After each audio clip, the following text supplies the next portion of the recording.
बिस्मिल्लाहिर्रहमानिर्रहीम, अस्सलाम वालेकुम। एमबी न्यूज के साथ मैं हूं नुसरत नूर। नजर डालेंगे हेडलाइंस पर।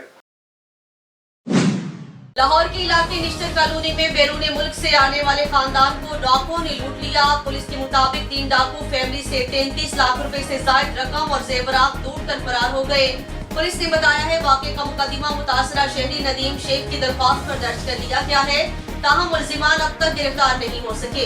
शहरी की जानिब से दर्ज एफआईआर में बताया गया है कि एक मुल्जिम ने पुलिस की वर्दी पहन रखी थी और मुल्जिमान की गाड़ी पर पुलिस वाली लाइट भी लगी हुई थी। मुल्जिमान नकदी और जेवरात लूट कर फरार हो गए। तुर्किया में इस्लामी ताउन तंजीम के वज़राए इत्तलात के इजलास ने गजा में गैर मशरूत जंग बंदी का मुतालिबा कर दिया है। OIC का कहना था कि ये इजलास गजा और मगरबी किनारे में इसराइली फौज की जानिब से फलस्तीनियों के मुनज़्ज़म कत्ले-आम और नस्लकुशी की शदीद मज़म्मत करते हुए गजा में गैर मशरूत जंग बंदी का मुतालिबा करता है। इजलास में कहा गया है गजा और मगरबी किनारे में फलस्तीनियों की नस्लकुशी और कत्ले-आम की इसराइली मुनज़्ज़म मुहिम इंतहाई काबिल मज़म्मत है। इसराइल अपने मज़मूम इक़दामात को छुपाने के लिए गुमराही फैला रहा है।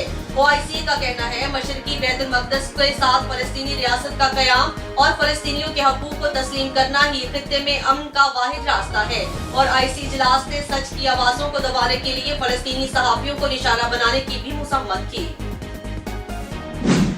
कराची में शहरियों के तशद्दुद और फायरिंग से 2 मुबैना डाकू हलाक हो गए। वाक़या कराची के इलाके कुरंगी ज़मान टाउन में पेश आया, जहां लूटमार के दौरान 2 डाकुओं को शहरियों ने धर लिया।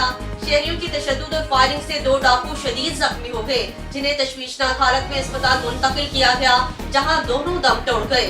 SSP कुरंगी हसन सरदार के मुताबिक वाक़े की तहकीकात की जा रही है।